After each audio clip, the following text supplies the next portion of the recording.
Welcome to the Michigan Man Podcast on Wolverine Sports Radio, a member of the V-Sporto Network, and in partnership with SB Nation's Maize and Brew, for Wolverine fans from coast to coast.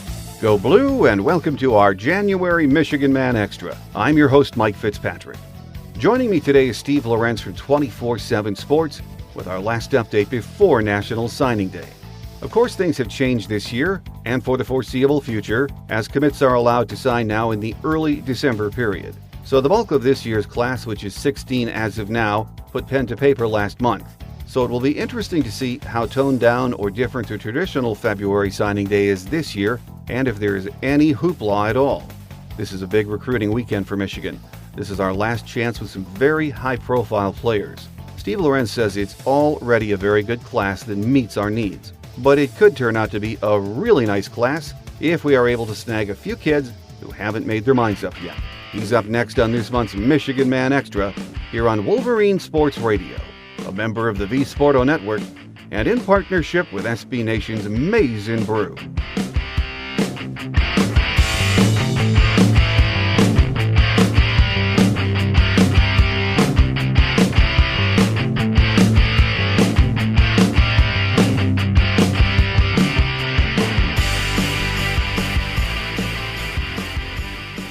Here with us on our Michigan Man Extra for January with our recruiting update is Steve Lorenz from 24/7 Sports. Happy New Year and great to have you back, Steve. Thanks, Mike. Always good to be on. Well, as we all know, we have 16 players signed as of December, and in December we talked about that early signing period, which makes National Signing Day very different this year for everyone.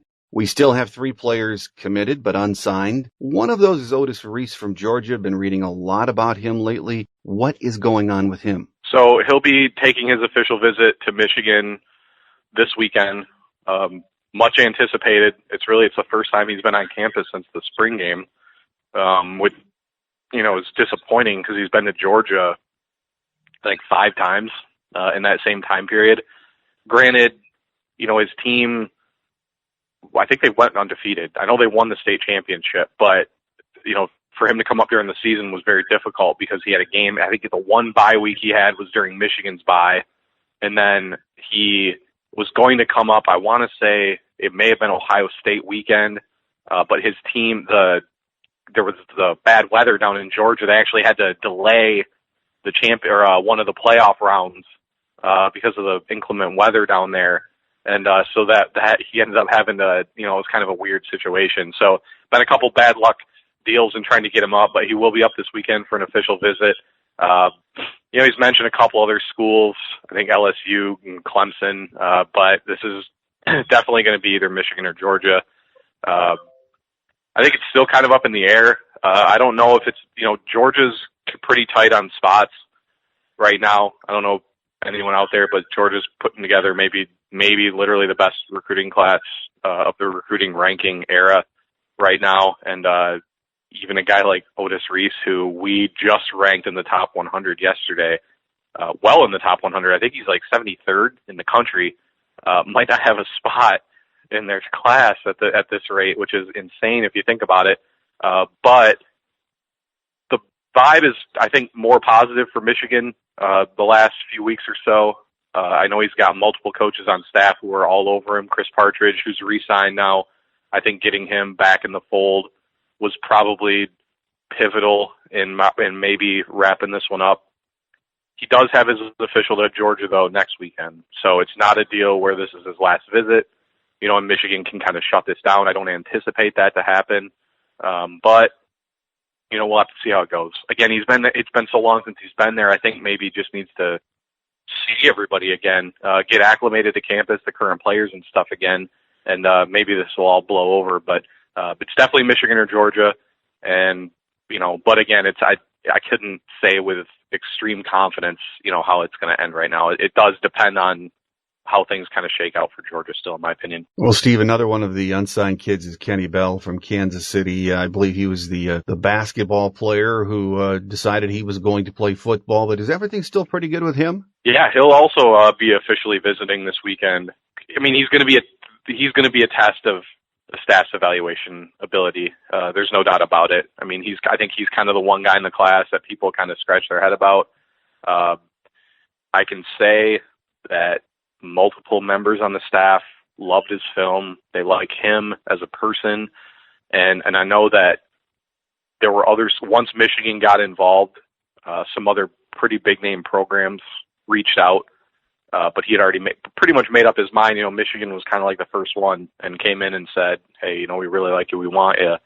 So he kind of rebuffed some other programs that came along. I want to say Penn State was among the programs that reached out, you know, so no, you know, some legit programs.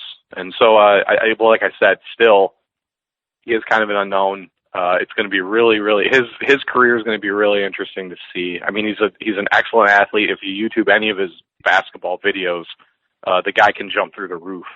And, you know, so you can see he's got that natural athletic ability. And, you know, I think he had almost 2,500 total yards this season. Another one of the kids that did not sign in December and we're waiting on is quarterback Kevin Doyle. And he's been saying all along he's a solid Michigan guy. Anything different there? Not that I'm aware of. I know talking to Kevin, I think on Tuesday, Pep Hamilton was just in to see him. I believe that was late last week. You know, I know there have been rumors that maybe he might take a year at prep school. You know, he's never shared that with me. Not saying that's not a possibility or that might not happen, but there's been no indication that it won't be Michigan in some capacity. I don't think there are any other schools that are really recruiting him at this point. I think it's just a matter of Michigan maybe trying to figure out the best route, you know, to get him on campus, you know, whether that's maybe to take a year at prep school with Milton already there, maybe give him a year. I think they should just take him now. They got they're in on a couple really good developing quarterbacks in the 19 cycle right now.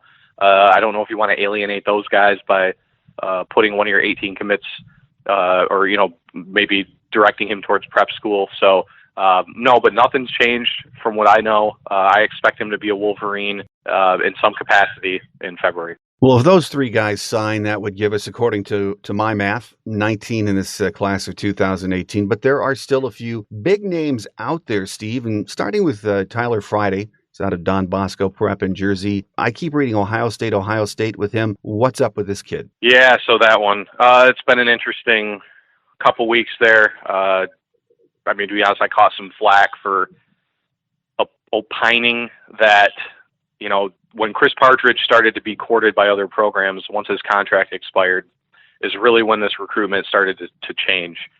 Michigan was 100% in the lead. He was 100% going to be a Wolverine when he decided to commit. It was just a matter of when he was going to commit. Then Partridge's contract expires. He's hearing from Alabama, as we know. Arizona was the other school that was really looking at him. Then things immediately started to switch over to Ohio State. Chris Partridge was not well liked at Don Bosco. That's not a secret. It's not it's been publicly written. I mean, that really Don Bosco is where the whole Jabril Peppers thing happened. When Partridge was at Paramus Catholic, they were able to get Peppers to come play for them. He left Don Bosco. There's been major issues between the two programs, and then subsequently Partridge since then.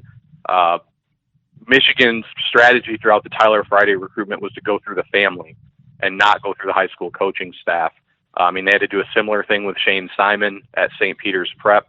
The same deal. They're not fans of Partridge. So, you know, Michigan had done a great job. They've been recruiting Tyler for over 2 full calendar years, recruiting his family too.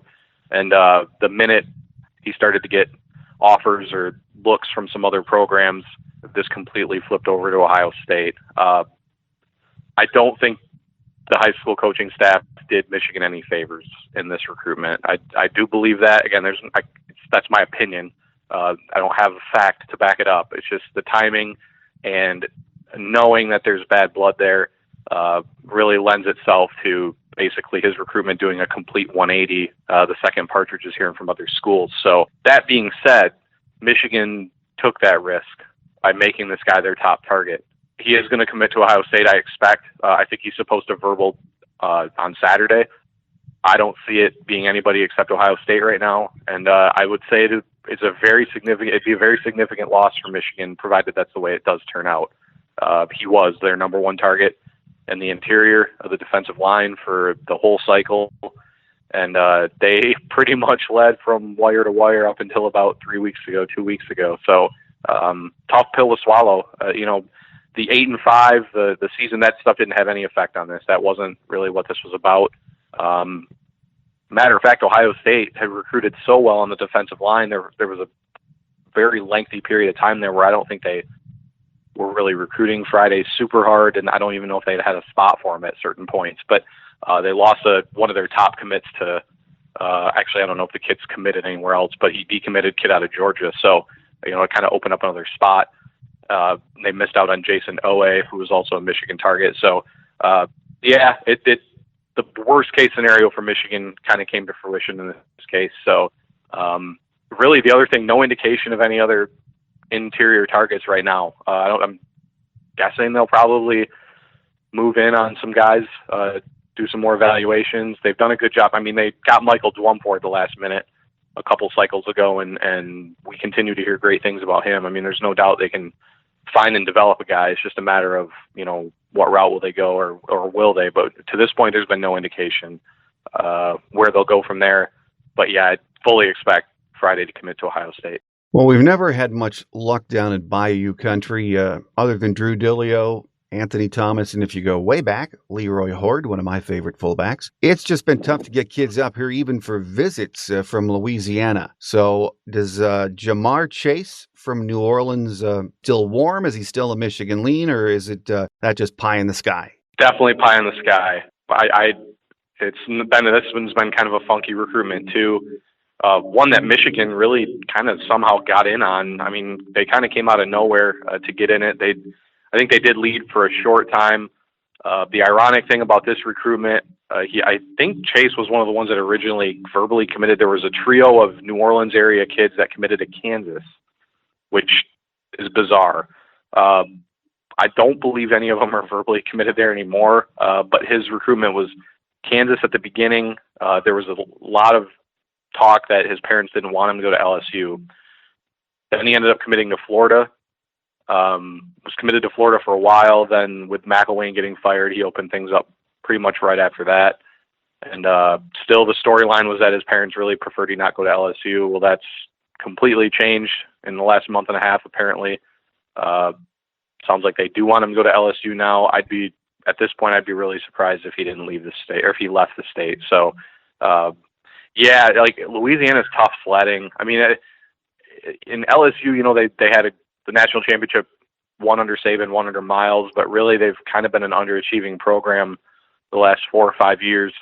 But they still, it's still, in my opinion, it's got to be one of the 1 or 2 hardest states in the country for Michigan to really recruit. I'd probably put Mississippi up there too. I mean, they've literally only signed one player from Mississippi ever.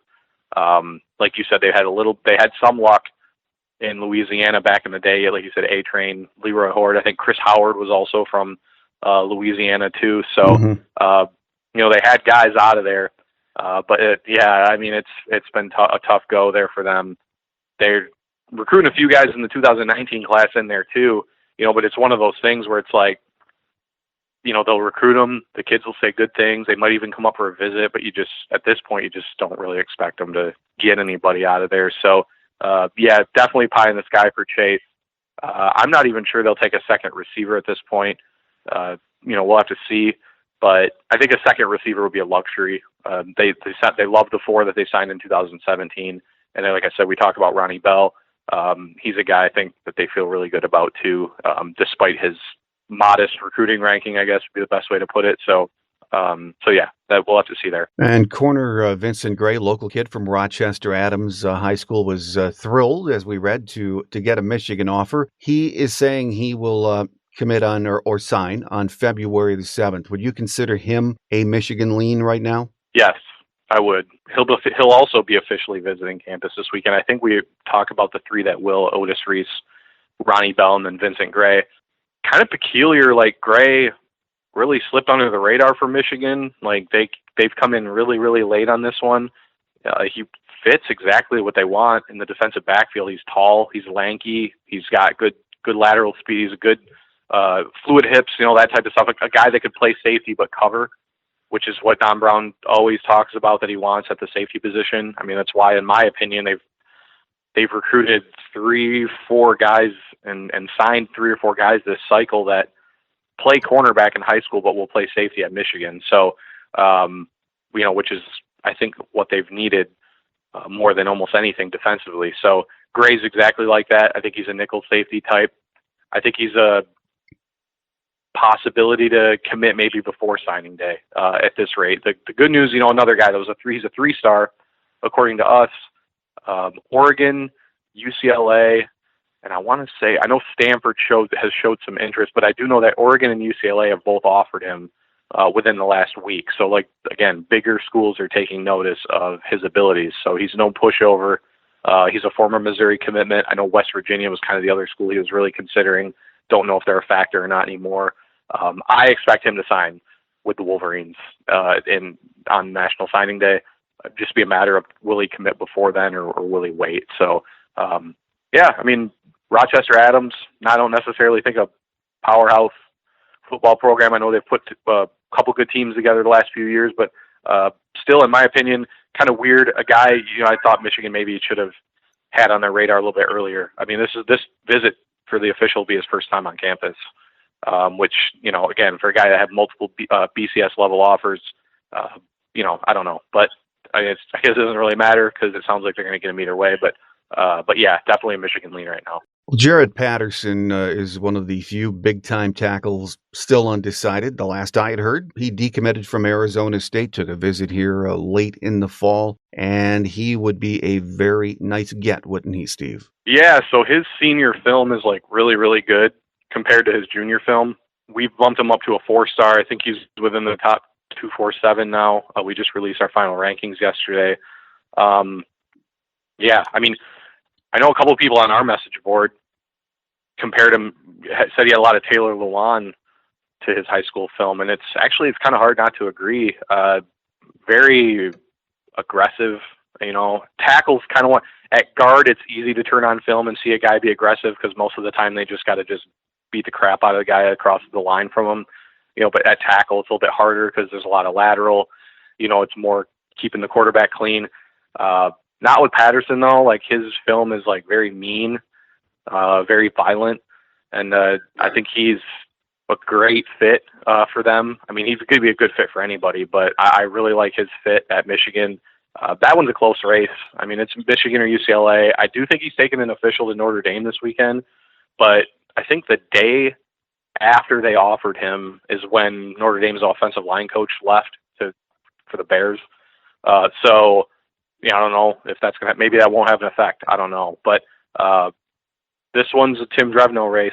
It's on him to close it, I think. It'd just be a matter of, can they finish the deal? And history is not on Michigan's side. They've lost some last-second races of the offensive line the last few cycles. I think they're hoping to avoid that here. I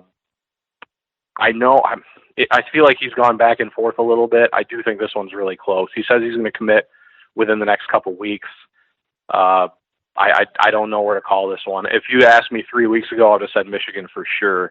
I don't know if the fan base pushed uncertainty regarding Drevno had anything to do with UCLA appearing to catch up a little bit or not, because he really does like Drevno a lot. But misguided as it is, Michigan's definitely still in it. I mean, he could very easily end up a Wolverine. It's just a matter of, again, can they finish? They lost Devery Hamilton in 2016. They lost Isaiah Wilson to Georgia at the very last second last year.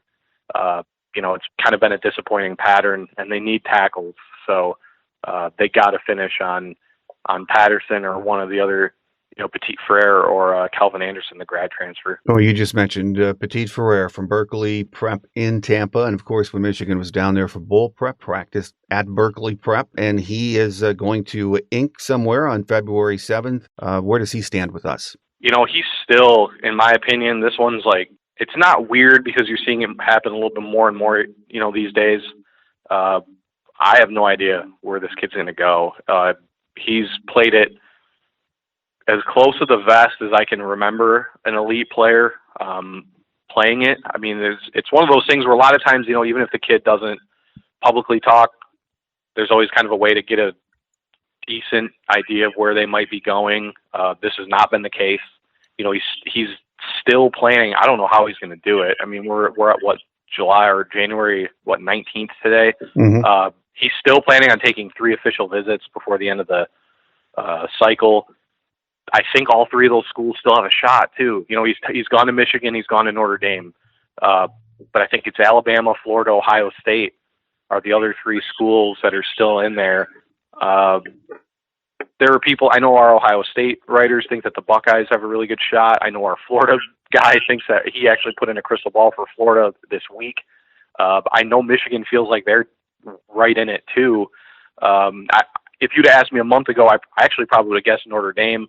Again, I referred to their offensive line coach leaving for the Bears. I have to think that has some effect. I mean, Harry Highstand was a great coach, but also an excellent recruiter. So I don't know if that's probably going to hurt the Irish, probably. But and then there's Alabama. I don't know if he's a fit there, but you never know with Alabama. They'll probably get him, just the way it always seems to go. So yeah, it's way up in the air right now. This one's, I don't know if he's maybe one of those kids who maybe secretly already kind of has an idea where he wants to go, but he's just kind of really playing it quiet or not. But again, Michigan's really put in as much effort as they probably can. They were his first offer. Michigan was the first school to offer him a scholarship. I mean, I remember when they offered him a scholarship, and he was super, super excited because it was his very first scholarship offer. I'm assuming they haven't let him forget that. Whether, I don't know if that ever really ends up mattering at the very end of the day, but it is proof that Michigan identified and wanted him very, very early on. So we'll just have to see there. I have no opinion, I guess, on where I think he's going to end up at this point. It's just complete mystery. With us on our January Michigan Man Extra and with our monthly recruiting update is Steve Lorenz from 24/7 Sports. Well, Steve, as we know, then things can change in the coming weeks. It will, as always, be interesting right down to the final wire. But right now, we have roughly the number 14 class in the nation, number 3 ranked in the Big Ten. Did the lackluster results of last season with the 8-5 record impact this class at all? I don't think so. It's kind of a question I've been asked a lot. This is my opinion on it. I think if you looked at the cycle heading in, after the 2017 class was fully signed, I think you'd look at quarterback, tight end, and offensive line, particularly tackle, as the biggest needs for the staff in this cycle. I think defensive tackle probably to an extent too. I guess I shouldn't neglect that. But so they signed the top target at quarterback in Joe Milton. They signed the number 1 target on their board at tight end in Mustafa Muhammad. I mean, he was definitely the number 1 guy. They really liked Jeremy Ruckert, who signed with Ohio State. But Mustafa was definitely their number 1 guy. But tackle is still kind of where they have to finish. On the flip side of things, they got a guy we have as a 5-star now, Cameron McGrone out of Indy. We just named him a 5-star yesterday. I think he's the best linebacker in the country this cycle. Really, kind of the one position there wasn't really much of a need there, but it kind of solidifies Michigan as, the future I don't think has ever been brighter that I can remember at the linebacker position than it is right now for Michigan. So that was nice. But the way I look at it is like this. Like, I take defensive back as a good example. Early in the cycle, you send out your offers, you identify your board, you go after the top guys, right? So there was really no huge need at either of the defensive back positions, in my opinion, with what they have in the 16 and 17 classes, especially at cornerback. You have 2 returning starters coming back next year, and then you have 2 former 4-star top 100 recruits backing them up, with Ambry Thomas and Benjamin St. Juste. So there's a lot of talent and a lot of depth there. Still, they ended up getting 2 top targets in Miles Sims and Jemlyn Green. But some of the other guys, I think it was a situation where, the roster, they've built up a lot of depth at a lot of spots. So it allows them to, if they swing and miss on some of the top guys in the country, the 5-stars, the top 100 types, then there's a comfort level there in taking a few guys who maybe a little bit lower ranked, but have really, really high ceilings. And I look at guys like Sammy Foston, German Green, the brother of Gemmin Green, who I think doesn't get enough publicity as a guy who could potentially be a player. And even Luke Schoenmaker, the other tight end they signed, he's got, I mean, we heard better things about him after they officially signed these guys. He's got to be one of the 4 or 5 guys they've signed they're most excited about. But I think there's a thing on the fans' end where they don't want to accept the fact that, for instance, a 3-star who was rated 85 was legitimately a top guy for Michigan this cycle. I go back to Gemmin Green. He's a little bit higher than an 85. I think he's an 87 or an 88. I mean, he was legitimately one of the top cornerbacks on their board the entire cycle. They took a verbal from him in April, and they never wavered there, and they signed him, And there were a few guys like that. Foston, very similar, a guy that Don Brown identified immediately. I mean, he's really good friends with the coach at Naples High School out in Florida. I think I can't remember the guy's name, but, hey, we got a great kid here. This kid's got a bright future. They go watch his film. They watch him in person. They love him. And they offer him and they recruit him. And Foston's recruiting profile wasn't really that great. But, you think Don Brown cares about, I mean, if there's one guy that doesn't really care about where a guy has offers from, I think Don Brown's way up the list there. So, so that's what I kind of think. I mean, yeah, there's going to be misses every cycle, right? I just think this cycle is a little bit different because they really feel good about the 16 and 17 classes still. Those guys are developing. The 16s will be in their 3rd year next year. I think you're going to see a similar situation to last year where the sophomores, so the 17s, you're going to see a bunch more of those guys play next year, kind of like we saw a lot of the 16 cycle players see a lot of playing time this year. I think it's going to be similar. So there's positions where there's no hurry. And those are where they took a lot of the lower ranked guys. I go back to Ronnie Bell again. I don't really think yes, you'll take an instant impact wide receiver. You'll take one in any class. That's why they went after Jamar Chase. But they can also take a Ronnie Bell because they feel good about the Nico Collins, the Donovan Peoples-Jones, the Tariq Black. They feel good about those guys. So you can take a Ronnie Bell, give him some time to develop. And like I said, they think he has a really high ceiling. So, not making excuses for the staff, because here's the thing, the cycle's not over yet, right? I mean, if they miss on these offensive linemen that they're still going after, then I think there's a lot of room to criticize the way that they recruited the 18 class. I don't know if I don't think 8-5 though at the end of the day is really going to be the primary reason. You'd take Patterson, for instance, Southern California kid deciding between UCLA and Michigan. I think if he ends up going to UCLA, it's because he wants to stay closer to home, right? So, and there's some excitement there with the new hire with Chip Kelly. So, no, I think if they were to have another, let's say, lackluster season or average season next year, then I think you'd start to see a bigger impact on the recruiting trail. But I think for right now, I mean, they can show recruits the depth chart and say, listen, we had 17 first-year starters this year. We feel really, we just put 12 guys in the NFL draft. A few of those guys had big impacts their rookie year. So, I don't think the results on the field stuff really has going to be a negative impact yet.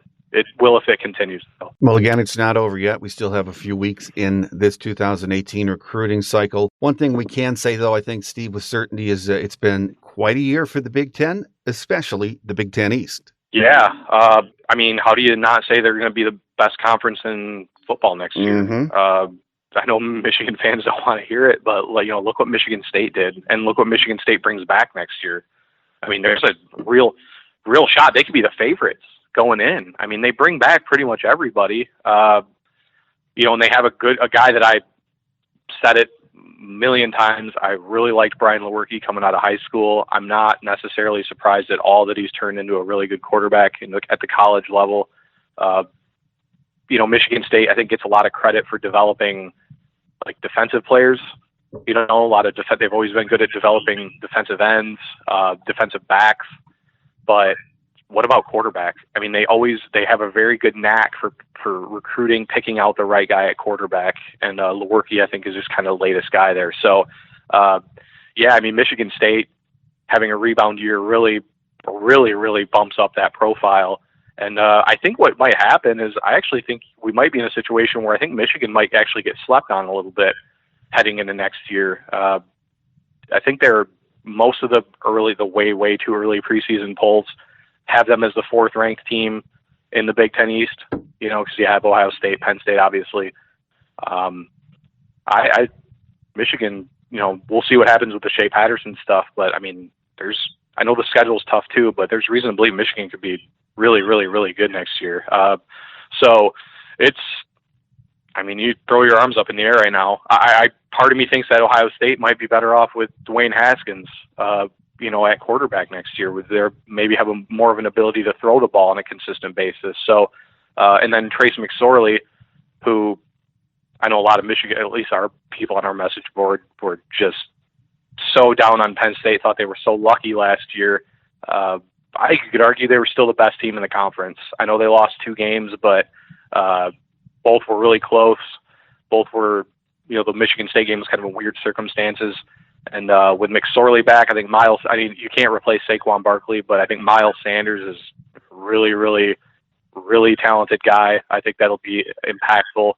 And, and then, like I said, Ohio State is Ohio State. So, yeah, it's going to be interesting. I mean, I pound for pound, you got to put maybe the Big Ten as a whole, just because of Wisconsin too. I mean, Wisconsin's another school that brings almost everybody back. So, it's going to be one of the most contentious conference seasons I can remember next year for sure. Well, National Signing Day might not be what it used to be, but it's still a huge day for fans and the schools, and it will put a bow on another recruiting cycle. So after it's wrapped up, we'll get you back, Steve, for our February update, and then we can start looking forward to 2019 because that's well underway right now. So as always, Steve, great to have you join us, and we look forward to next month's visit when we get rolling on the class of 2019. I appreciate it, Mike. Hey, Michigan offered 3 2021 prospects yesterday, so 2021 is upon us now. So, but no, as always, I'll be available and ready to talk about what's next. Thanks again to Steve Lorenz from 24/7 Sports for being with us on this month's Michigan Man Extra. He'll be back again in February with his final thoughts on this class, and then we'll start looking at the class of 2019. We already have 4 commits and are in on some big-time players. So I look forward, as I'm sure you do, to getting a jump with Steve on our next class. We'll be back on our regular day next week, and my guest will be one of our favorites, Wolverine.com editor Chris Ballas. We'll talk about this weekend's recruiting visits, football staff changes in the offseason, and see if Michigan basketball can get on track after a disappointing loss in Lincoln on Thursday, and a whole lot more. So make sure you come back and join us next week. That will do it for my January Michigan Man Extra. I'm your host, Mike Fitzpatrick. Have a great Wolverine weekend, everyone. Until next time, take care, and as always, go blue. Thanks for joining us today on The Michigan Man, here on Wolverine Sports Radio, a member of the V Sporto Network, and in partnership with SB Nation's Maize and Brew. Our listener lines are open 24/7 for your calls at 313-263-4842. That's 313-263-4842. Or email us at themichiganmanpodcast@yahoo.com. That's themichiganmanpodcast@yahoo.com. The Michigan Man Podcast is produced at the studios of Robin Lynn Productions, Allen Park, Michigan, and is not affiliated with the University of Michigan. Go Blue!